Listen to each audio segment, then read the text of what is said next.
para garantizar el equilibrio en el Consejo Deliberante, para asegurar transparencia en la administración pública, para brindar más seguridad a todos los vecinos del distrito, para contar con más calidad en la salud y una mejor atención, para velar por el cuidado de nuestro medio ambiente.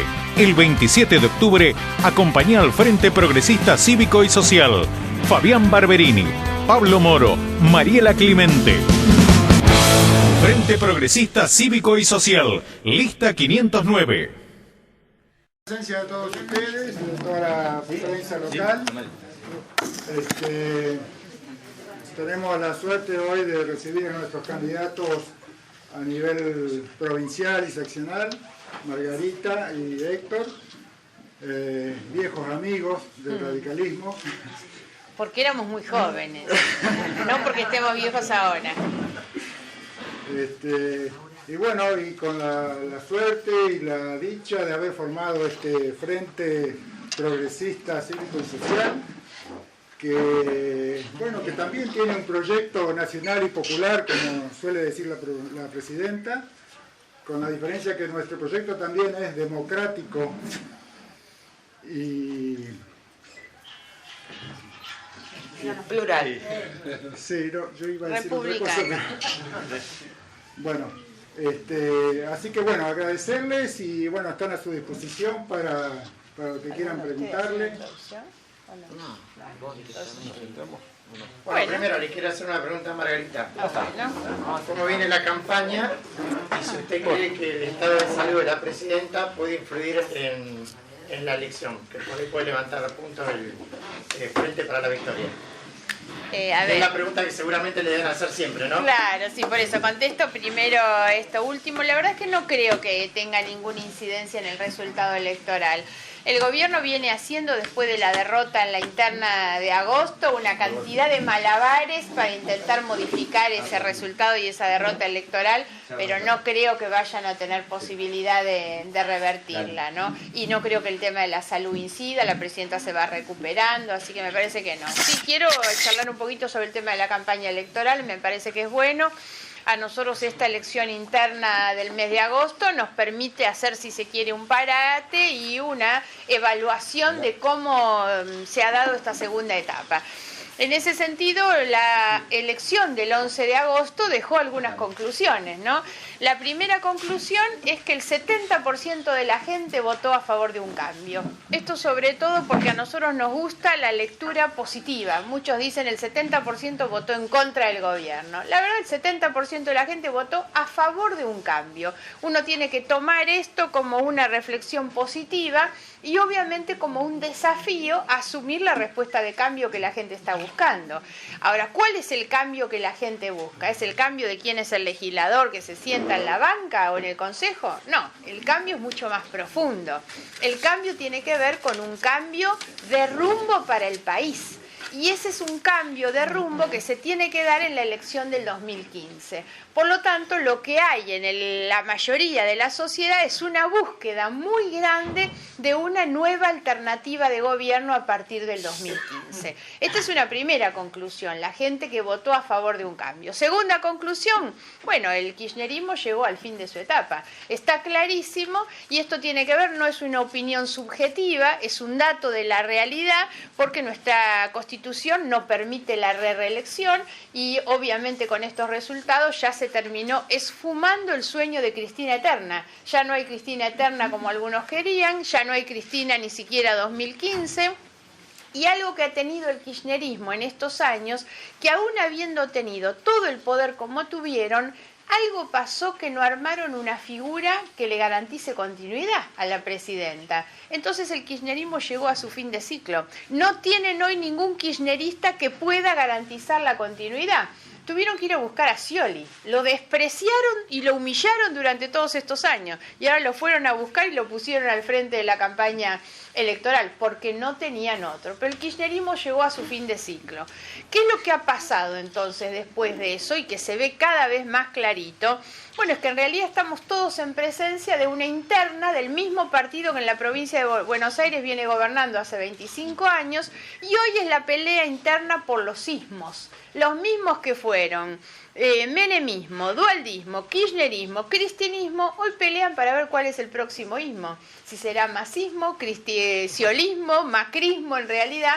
Esa es la pelea. No les preocupa en realidad el resultado de la elección para mejorarle la vida a la gente, les preocupa la elección solo para ver quién es el heredero del post-kirchnerismo. ¿Usted cree que después de la elección va a seguir bien la relación entre Scioli y la presidenta? Yo creo por ahí no que le van a echar la culpa de la derrota, bueno, y que el día de mañana podemos ver a Scioli con Massa.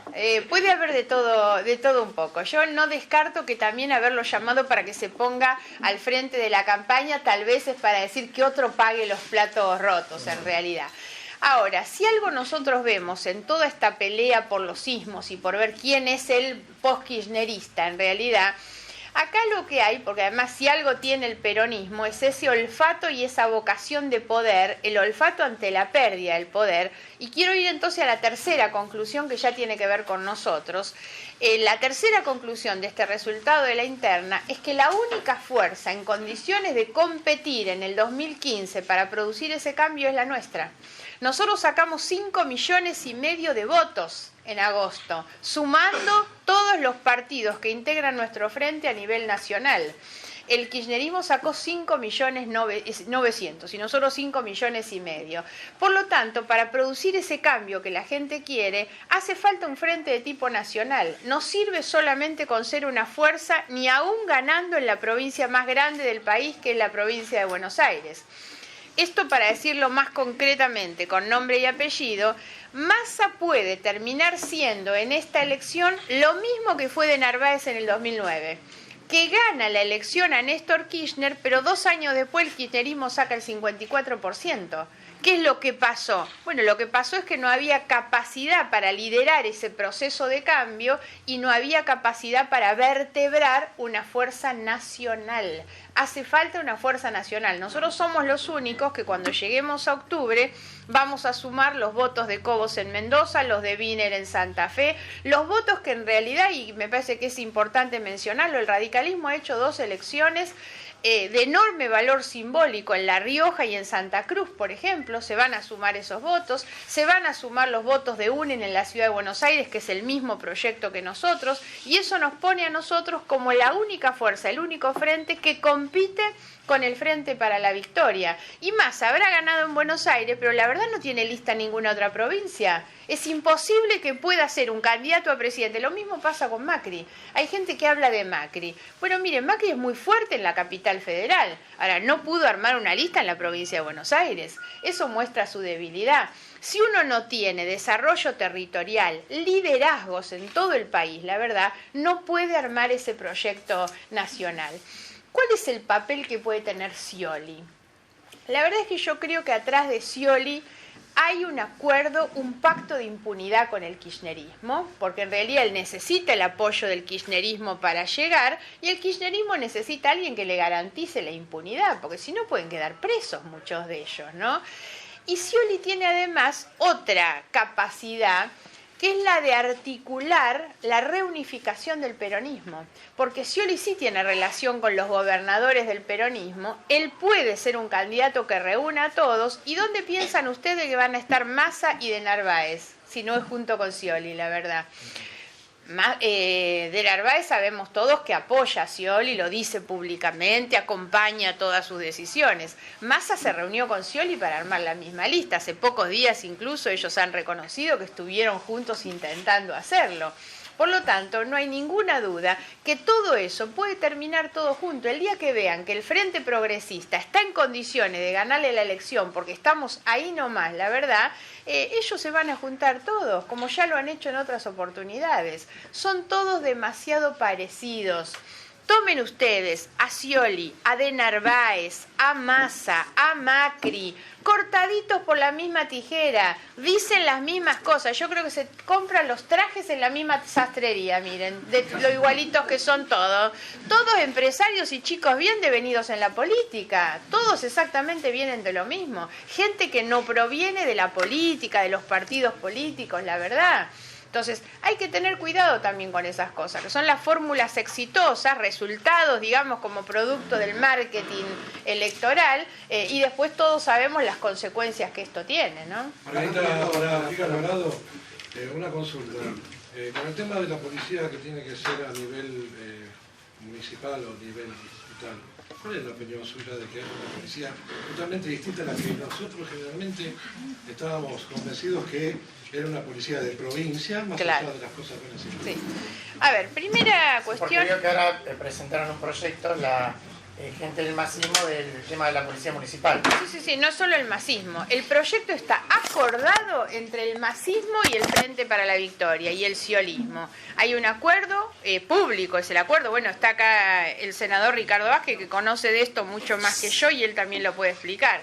Primera cuestión, nosotros no nos negamos a discutir el tema municipal, las responsabilidades municipales en materia de seguridad. Siempre hemos planteado que la inseguridad es un tema de competencia primaria provincial, pero que necesariamente se tiene que ejercer en concurrencia con los ámbitos nacional y municipal. Ahora, ¿cuál es el problema de este proyecto que han acordado el masismo con el sciolismo? Y de Narváez de atrás dice: yo también quiero estar porque lo dije primero. La verdad es que ese proyecto plantea crear 12 nuevas estructuras burocráticas, una enorme cantidad de dinero, la verdad, que ellos no han podido todavía, no han querido. Hace un año que aprobaron la ley de policía judicial y todavía no la reglamentaron. Cada vez que pierden una elección inventan una policía nueva, le han puesto ya números a veces a las policías. En algún momento tienen que hacerse cargo de lo que está pasando con la policía bonaerense, la verdad, porque traer los gendarmes, sacarlos de las fronteras a la provincia de Buenos Aires cuando no conocen el territorio, no están preparados para combatir el delito, lo que es eso, es el reconocimiento de que la policía bonaerense que tenemos no sirve, entonces traen a los otros. Crear la policía comunal es reconocer tácitamente que la bonaerense no sirve. En algún punto hay que hacerse cargo, porque hay policías buenos, muy buenos policías, a los que los arrojan a combatir con los delincuentes y no le compran ni chaleco antibala en realidad. Y hay malos policías y policías corruptos que los siguen teniendo adentro en lugar de meterlos presos como los deberían meter. Entonces la policía comunal no es la solución, porque le pongan la estrellita de sheriff al intendente, no se resuelven los problemas. Yo le voy a dar un ejemplo más. Tal vez en estos distritos no se vea de la misma manera, pero yo vivo en un distrito del conurbano, en Morón. El partido donde yo vivo, cuando uno cruza una avenida, está en Merlo. Cruza en otra avenida, está en Hurlingham. Cruza otra avenida, está en Ituzaingó. Cruza otra avenida, está en La Matanza. Cruza otra avenida, está en 3 de febrero. Con 6 distritos limita el lugar donde yo vivo. Piensen ustedes qué hace la policía comunal cuando el chorro cruza la vereda. Llama al otro, bueno, ahora córranlo ustedes. Y si vuelve a cruzar de vereda, es un disparate por donde se lo mire. Pero hay otro elemento que hay que tener en cuenta. Nosotros hemos planteado nuestra posición en materia de seguridad, no se resuelve si no hay un ataque muy frontal a las bandas y a las mafias del narcotráfico. Lo que agrega violencia a los delitos es el narcotráfico. Con todos los carteles, ¿no? Claro, por supuesto.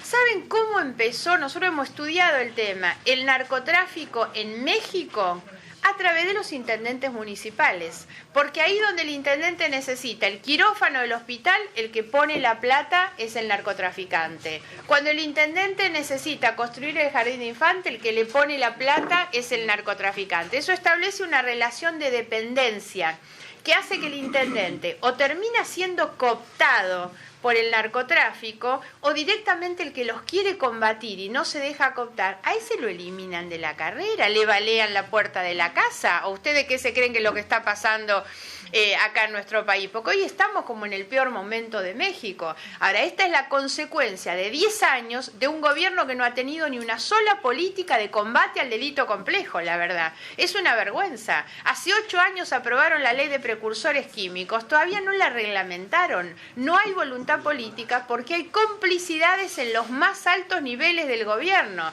Entonces hay que entender, hoy los que festejan la policía comunal son los de la mafia de la droga, porque esos encuentran el lugar por donde colarse. El lugar más vulnerable es la policía comunal. Ustedes piensen en el conurbano, cada intendente del conurbano manejando su propia policía.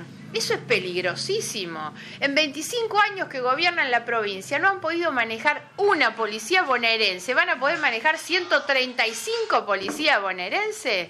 La verdad es que hay que ser muy cuidadoso con estos temas. Ahora, sí nosotros pensamos que hay que discutir las responsabilidades municipales. Hay muchas tareas que los municipios, que los intendentes pueden hacer, los consejos deliberantes, la comunidad, controlando la gestión de los policías, por supuesto, calificando la gestión de los policías, trabajando con los patronatos deliberados para evitar la reincidencia. Hay una gran cantidad de cuestiones que se pueden resolver desde los ámbitos municipales, pero no sin atender las cuestiones más gruesas, que son las cuestiones de arriba. Perdón que yo te dije que ibas a hablar vos. Hablaste vos, así que... Margarita, creo que el día de ayer presentaron ustedes un proyecto, una propuesta, nunca más en la corrupción. ¿Me podía ampliar sobre ese sentido? Sí, primero nosotros presentamos hace creo que un mes o un poco más un informe llamado el Informe Negro de la Corrupción de los 10 años del kirchnerismo. En simultáneo presentamos también el Informe Blanco de la Transparencia con nuestras propuestas en materia de transparencia, que son muchas porque es mucho lo que hay por hacer. En el Informe Negro lo que demostramos es que la corrupción del kirchnerismo no empezó hace 6 meses. La corrupción en el kirchnerismo forma parte de una concepción de ejercicio del poder que Néstor Kirchner trajo de la provincia de Santa Cruz al gobierno nacional en el 2003. Empezaron a robar en el 2003 cuando llegaron, con los mismos funcionarios que Kirchner tenía en la provincia de Santa Cruz, Devido, Jaime y otros. Con eso llegó al gobierno nacional y empezaron a coimear desde que llegaron, la verdad. Ahora, algunos nos quieren hacer creer ahora que se dieron cuenta y que son malos los Kirchner, después que compartieron. Miren, Sergio Massa ha sido jefe de gabinete de Cristina, pero el jefe de campaña de Sergio Massa es Alberto Fernández, que fue la mano derecha de Néstor Kirchner durante todo su gobierno, con un despacho pegado al lado de la presidencia. Me van a decir que no sabían las valijas que pasaban por ese lugar y la plata que estaban lavando durante todo ese tiempo. Entonces, lo que nosotros queremos demostrar es que en realidad llevamos 10 años con niveles de corrupción realmente gravísimos. Algunos se hicieron los distraídos y ahora salen poniendo título en los diarios. Hay que aumentar la pena para los corruptos. En la Argentina las penas no se le aplican a nadie. Pero lo más grave de lo de Massa es que Massa dice que hay que poner una raya sobre el pasado. Claro, la raya sobre el pasado es la amnistía o la autoamnistía de todo lo que pasó, porque no le conviene a él que investiguen los 10 años, porque ahí sí que queda absolutamente pegado. Entonces, como nosotros queremos trabajar hacia adelante con nuestras propuestas, pero también investigar hacia atrás, al informe que presentamos hace un mes, le agregamos en el día de ayer un proyecto para crear una comisión en el ámbito del Congreso de la Nación, integrado no solo por legisladores, sino por personas prestigiosas, como alguna vez fue la CONADEP, gente prestigiosa, acreditada, que sea garantía del funcionamiento, para que ellos sean los que evalúen tanto las políticas de transparencia como los casos de corrupción, pero de aquí para adelante siempre, e incluso para atrás. Nosotros no estamos diciendo hay que hacer una comisión para que investigue a los otros.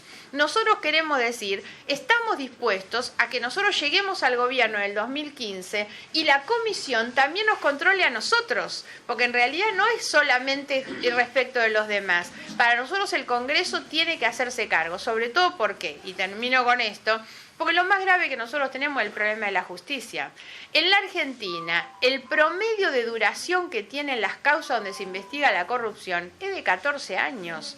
Estamos hoy en manos de un señor a cargo de la presidencia, investigado por delitos penales, con pruebas más que suficientes respecto a los delitos que ha cometido este señor Vudú, la verdad, pero con una justicia que ha planchado las causas en las que se lo investigaba. Entonces es necesario que el Congreso tenga una comisión donde se investiguen por lo menos las responsabilidades políticas de esos funcionarios. Eso es lo que nosotros presentamos en el día de ayer, pero insisto, dentro de un paquete de propuestas que tenemos para luchar contra la corrupción.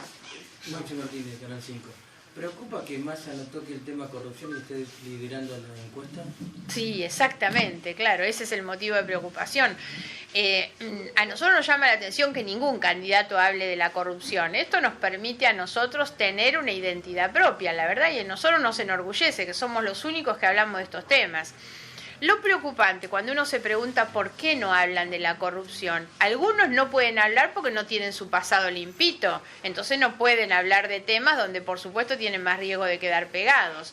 En otros casos, algunos no hablan porque creen que eso no da votos, y si se quiere hasta eso es más inmoral todavía. A nosotros también muchos nos dicen, ¿y por qué van a hablar de estos temas? Si esto no, en la campaña electoral es mejor hablar de seguridad, entonces todos se pelean a ver cuál es el que hace la propuesta más reaccionaria en materia de seguridad. Y nosotros decimos, nosotros no, con eso no vamos, nosotros tenemos nuestro plan en materia de seguridad, por supuesto, pero nosotros queremos hablar de la corrupción, aun cuando esto no dé votos. Igual yo estoy convencida que la gente reacciona positivamente. Ya la gente no se deja engañar tampoco, y me parece que esto que a veces se aceptaba, el roban pero hacen, no va más. Los que roban son ladrones y tienen que estar presos, la verdad, por más que hagan asfaltos. No se puede tolerar, porque tolerar la corrupción nos lleva a tener los muertos que tuvimos en el tren Sarmiento. Yo vivo a 2 cuadras de donde pasa el ferrocarril Sarmiento. En esa zona a nosotros se nos ha afectado tanto, porque la gente que viajaba todos los días en el Sarmiento para ir a trabajar, la gente más pobre en realidad, cobró más de 50 vidas solamente ese accidente de Once, más el de Castelar, que es exactamente a 2 cuadras de mi casa, la verdad. Eso es terrible. El juez y la Cámara que investigan la tragedia de Once describieron con muchísima claridad que esa tragedia ferroviaria fue la corrupción, la consecuencia de la mafia de corrupción entre los funcionarios, los empresarios y los sindicalistas, que en lugar de destinar los recursos públicos, los recursos del Estado para las tareas de mantenimiento, las inversiones, el equipamiento, terminaron en maniobras fraudulentas llevándose la plata para sus bolsillos, la verdad. Entonces hay que entender esto de que la corrupción mata, y Massa puede no hablar porque no le da votos, porque no quiere que lo investiguen, por supuesto, pero nosotros creemos que hay que hacerle entender a la gente la importancia de esto. Hablar de la honestidad, como nosotros hablamos, no es un problema de moral personal, es algo que tiene que ver con nuestras posibilidades de desarrollo económico, con el cuidado de la vida, de los derechos de las personas, ¿no? Margarita, quería hacer una consulta. Se está llegando ya al final de este año. Estamos viendo la canasta familiar, lo increíble que se está incrementando los vegetales, bueno, toda la canasta familiar. Y más allá de todo eso, estamos viendo ese porcentaje de 1 kilo de tomate a 40 pesos, es una barbaridad. Otra vez estamos viviendo una época que no queremos vivir. Por supuesto. En realidad yo vengo de participar ahí en la reunión de los empresarios en Mar del Plata y estaban todos muy impactados porque anoche el gobernador Scioli en la reunión reconoció el tema de la inflación, la verdad. Me consultaban recién los periodistas y yo digo, la verdad es que es increíble. Hace 10 años que están negando el problema. Lo peor que uno puede hacer frente a un problema es negarlo. No hay solución si uno niega que tiene un problema. Ahora el gobernador va y los engrupe, les miente olímpicamente porque hace solamente una semana aprobaron el presupuesto nacional con una previsión de inflación para el año que viene del 10% y estamos en el 30%. Entonces viven mintiéndole a la gente y el grave problema de la inflación es que afecta sobre todo a los sectores más humildes, a los asalariados, a los cuentapropistas. Hoy el salario se carcome el sueldo permanentemente, ¿no? Y tampoco es que no se pueda no hacer nada, que es lo que a veces dicen. Argentina es el único país en la región que tiene esos niveles de inflación, salvo el caso de Venezuela. En el mundo somos de los países que más inflación tenemos.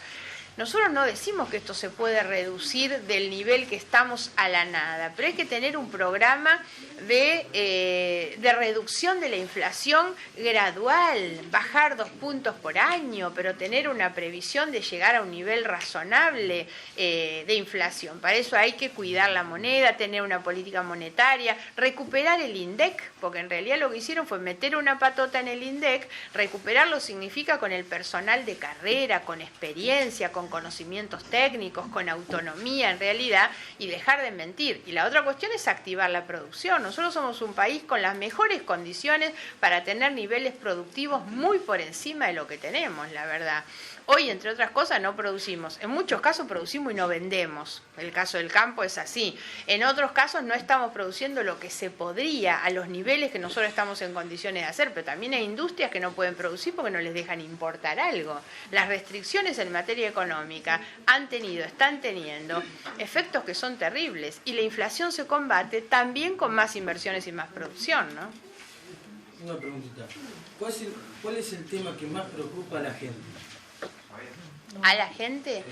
Bueno, acá no hay duda que cuando uno hace cualquier tipo de relevamiento, la inseguridad está al tope.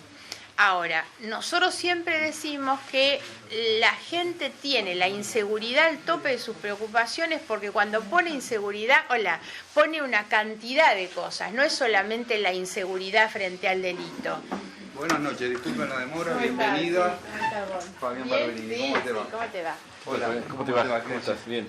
Bienvenidos a todos. En realidad, cuando la gente plantea el tema de la inseguridad como su problema principal, la inseguridad también tiene que ver con la inflación. La gente que se siente insegura porque no puede comprar hoy en el supermercado con la misma plata lo mismo que compraba el mes pasado. Eso es inseguridad. Inseguridad es subir a un tren y no saber si el tren llega a destino. Inseguridad para el trabajador es saber que aporta todos los meses una caja de jubilaciones y no sabe si cuando llegue a viejito va a tener una jubilación digna. También es la inseguridad frente al delito, por supuesto, pero yo creo que cuando la gente tanto insiste, porque cuando pide seguridad, lo que pide son tranquilidades, posibilidad de planificar su futuro, eso es lo que la gente quiere, ¿no? Ahí está también María Portero, de FM Punto. El tema de la violencia de género, por ejemplo, es un tema que nos preocupa muchísimo. A diario vemos en los canales, en todos los canales de televisión de todo el país, las mujeres maltratadas, las mujeres asesinadas. Realmente es preocupante, hay un índice bastante alto sobre este tema. Yo les decía recién que nosotros que tenemos una campaña electoral con rasgos distintivos respecto de los demás. Somos los únicos que hablamos de la corrupción y, entre otras cosas, somos los únicos que tenemos una agenda de género. El lunes pasado hicimos una presentación simbólica en el Puente de la Mujer, en Capital, donde participaron una gran cantidad de mujeres y también de organizaciones sociales de mujeres para sensibilizar sobre la agenda de género. Llevamos unas pancartas poniendo cuáles eran nuestros reclamos y nuestras consignas. En particular, la prioridad es la reglamentación de la ley de trata. Hace un año, va a ser en el mes de diciembre, que se sancionó la ley de trata, pero hay que recordar en qué contexto se sancionó esa ley. Todo el mundo, la opinión pública, parecía conmocionada por por el fallo del juicio de Marita Verón, donde en realidad se había declarado prácticamente la impunidad de todos los que estaban y se había alargado todo. Eso generó tanta indignación, recordarán ustedes, la Presidenta de la Nación convocó las sesiones extraordinarias en diciembre del año pasado y el Congreso presurosamente aprobó la ley. La Presidenta se sacó la foto con Susana Trimar, con la mamá de Marita Verón. Al día de hoy, va a ser un año, no reglamentaron la ley. Porque la verdad, hacen política para la fotografía, no le importan los problemas reales de la gente. La cuestión era sacarse la foto con la mamá de Marita. Un escándalo. Entonces nosotros decimos, al tope de nuestras preocupaciones, obviamente está esa. Después hay que hacerse cargo del tema de la violencia de género, porque no es verdad que los crímenes que tienen que ver con la condición sexual, sobre todo, sean cuestiones del ámbito doméstico. La verdad es que son crímenes que afectan terriblemente las condiciones, la convivencia, y hay que hacerse cargo. Y en este punto, una de las cuestiones que nosotros planteamos hace tiempo es que es necesario capacitar a los efectores, digamos el personal, los funcionarios, que reciben las denuncias, porque en la mayoría de los casos se llega al extremo de la violencia, que es la muerte de la mujer, pero hubieron avisos previos. Y el problema es que cuando no se saben atender los avisos previos, sea en las municipalidades, sea en la policía, sea en la justicia, lógicamente que eso hace que el agresor reincide, cada vez es más violento y en algunos casos la reacción es tardía cuando ya tenemos la víctima del femicidio, ¿no? Entonces la situación es muy pero muy grave. Fíjense ustedes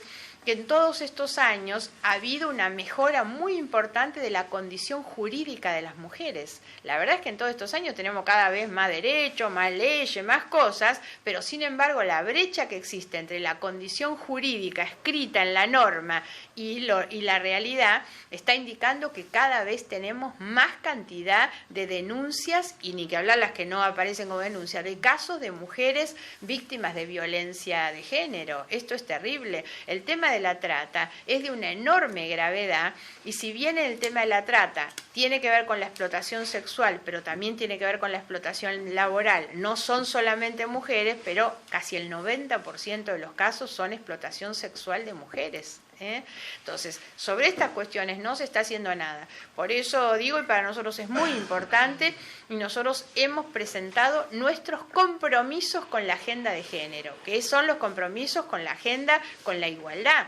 Venimos trabajando desde hace tiempo. Ricardo Vázquez también ha trabajado mucho esto en el Senado de la provincia, que es la equiparación en el acceso al mercado de trabajo, la equiparación de las licencias, de los padres también, porque lo cierto es que muchas veces las mujeres aparecen como discriminadas en su posibilidad de acceso al mercado de trabajo, cuando el patrón que tiene que contratar un trabajador cree que la mujer le sale más cara porque es la que va a las reuniones del jardín de los nenes o la que cuida al nene que está enfermo.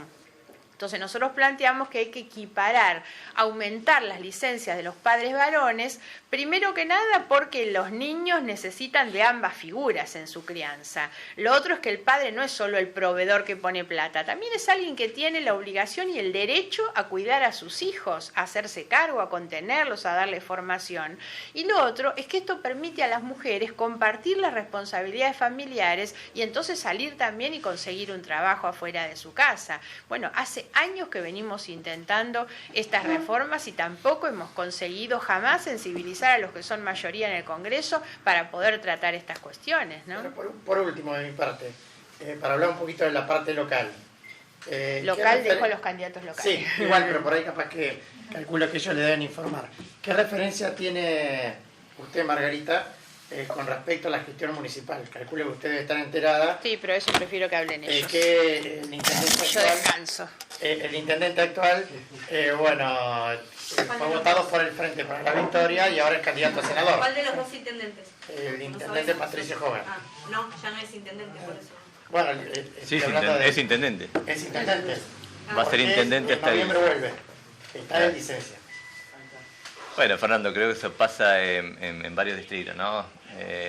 Por ahí pega la cuestión más que nada moral o ética desde el punto de vista legal. Están en todo su derecho de hacerlo, independientemente que han accedido por el Frente para la Victoria y hoy se cambian, digamos, no hay ninguna ley que le prohíba lo contrario. Yo creo que eso lo vamos a percibir el día de la votación, si la gente lo acepta o lo castiga. De nuestra parte, bueno, creo que ya cada uno conoce nuestra impronta con Fabián, con Mariela. No nos manejamos así en la vida. El compromiso que vamos a tomar, por supuesto, es ingresar al Consejo Deliberante con esta fuerza, con este frente, y de ahí, bueno, proyectar todas nuestras ideas, en el tiempo que lo podamos hacer. Si algo no queremos es justamente defraudar a la gente. Por eso, bueno, creo que ya hemos dado historia, ya la gente nos conoce, sabe cómo somos. Si la gente considera que este tipo de actitudes hay que castigarlas, yo creo que sí, hay que castigarlas. Y bueno, esperemos que el 27 de octubre todos estén, digamos, con esa impronta, ¿no? Es una posición clara, con respecto a esta decisión que ha tomado el señor intendente. Como decía Pablo, creo que el enojo puesto de manifiesto es constante todos los días en la calle de aquellas personas que lo acompañaron, y hoy se bajó del carro, se olvidó de este proyecto nacional y popular y se pasó de vereda. También tratando de mostrar un frente renovador que no es renovador de nada, porque es siempre y todo de lo mismo. Creo que en esto coincidimos y se va a tener que hacer cargo. Y hoy está a la vista de todos que los vecinos nos encontramos en medio de una interna del peronismo, del justicialismo, donde estamos sufriendo necesidades como el tema de la inseguridad. Yo vengo hace un ratito de un debate donde hablamos de inseguridad y por el lado del oficialismo o los candidatos que son oposición ahora, ¿se entiende o no? Es complicado, ¿no? Es complicado porque y es una realidad. Digo, lo que estaban hace 3 meses con el gobierno nacional, hoy están en la vereda de enfrente, hablando de que van a trabajar en contra de la inseguridad y en contra de la inflación y un montón de situaciones que venimos viviendo hace años. Entonces, hablan, el oficialismo, digamos, habla de inseguridad muy leve, echándole la culpa al gobernador, que no nos baja efectivos o no nos bajan patrulleros. Y por el otro lado, la candidata del Frente para la Victoria, entrevistándose con el ministro de Seguridad, solicitando y prometiendo que dentro de unos días van a bajar unos patrulleros. Entonces, es claro que estamos en medio de una cuestión interna del peronismo a raíz de esta decisión que ha tomado el intendente, que seguramente va a ser castigada. Más allá y al margen del trabajo que venimos haciendo con Pablo y la conformación de este frente que ha creado y ha generado muchas expectativas dentro de nuestro pueblo, porque somos gente joven, gente con muchas ganas de trabajar y que venimos a trabajar en política como algo distinto. Creemos que hay otra manera de llevar la política adelante, dejando de lado los planes sociales, que bienvenido el acompañamiento del Estado, pero también tenemos que llevar políticas productivas que generen empleo y desarrollo. Estamos convencidos que realmente la independencia de todos los vecinos al momento de ir a elegir la vamos a conseguir cuando terminemos con la dependencia del Estado hacia aquellos vecinos que sufren necesidades. Esto creo que es así y quedan cautivos por esa asistencia. El día que realmente podamos lograr la dependencia del Estado municipal, vamos a seguramente conseguir una sociedad más justa y más integradora para todos. Yo quiero una cosita muy pequeñita para acotar a la pregunta. Margarita, porque queríamos que de alguna forma participara en los locales. Sí, muy también, ¿no? importante. La referencia que quiero hacer es con respecto a esto que explicaban Fabián y Pablo de la situación local, que se repite en muchos otros lugares. Y tiene que ver con lo que yo les contaba al comienzo, que era la primera conclusión después de las PASO. La primera conclusión, yo les decía, el kirchnerismo llegó a su etapa final. El kirchnerismo es un barco que empezó a hundirse. Cuando los barcos se hunden, algunos empiezan a saltar del barco. Entonces, lo que hay que entender es que los que tenían un cartelito adelante que decía Frente para la Victoria, cuando el barco se hunde le dan vuelta, le ponen Frente Renovador, pero atrás del cartelito lo que están son los mismos. Entonces, que la gente no se confunda, que las cosas que han hecho durante estos años las van a seguir haciendo las mismas con un cartel al que le cambiaron el nombre, pero que no tiene de renovador absolutamente nada, salvo esto, que son los que se quieren salvar cuando el barco se hunde, ¿no?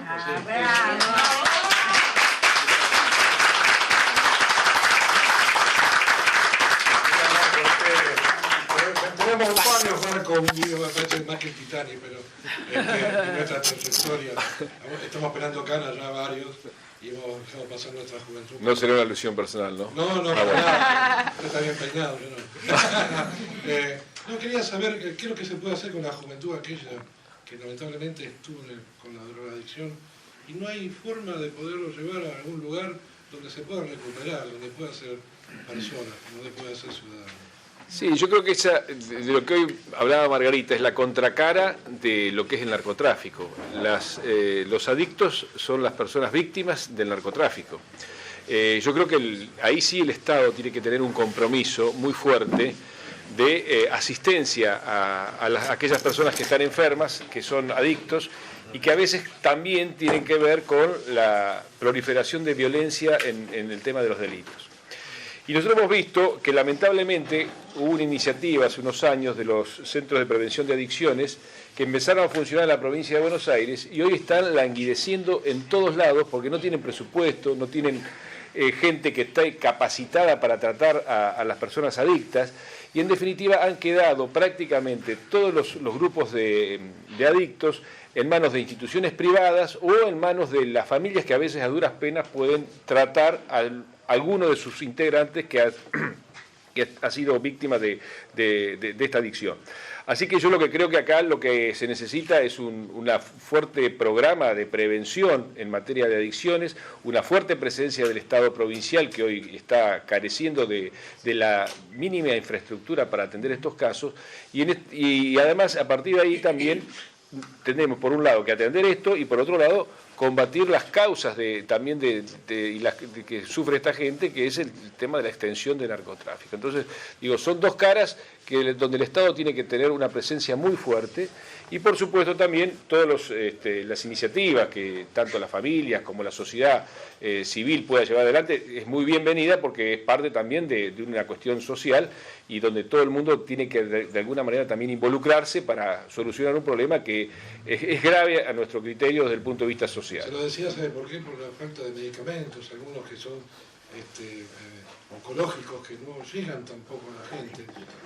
No, sí, ese es otro tema. Nosotros justamente en la provincia de Buenos Aires tuvimos dos episodios. Por un lado había muchas quejas y nosotros presentamos hace 2 meses un pedido de informe sobre la falta de provisión de drogas oncológicas en los hospitales públicos. Justamente, y en paralelo, viene la denuncia en IOMA, donde había una defraudación, donde estaba algún director de IOMA comprometido con algunos médicos y farmacias donde hacían recetas truchas, fabricaban enfermos que no existían de drogas y facturaban a IOMA para su bolsillo. Entonces, digo, es una paradoja que por un lado el hospital público carezca de drogas oncológicas y por otro lado sobrefacturamos cosas inexistentes en beneficio de algunos funcionarios corruptos, como es lo que pasó hace 1 mes y medio en IOMA, que ha dado motivo a un procesamiento de uno de los directores de la obra social provincial. Bueno, si no hay más preguntas... Muchas gracias. Muchas gracias.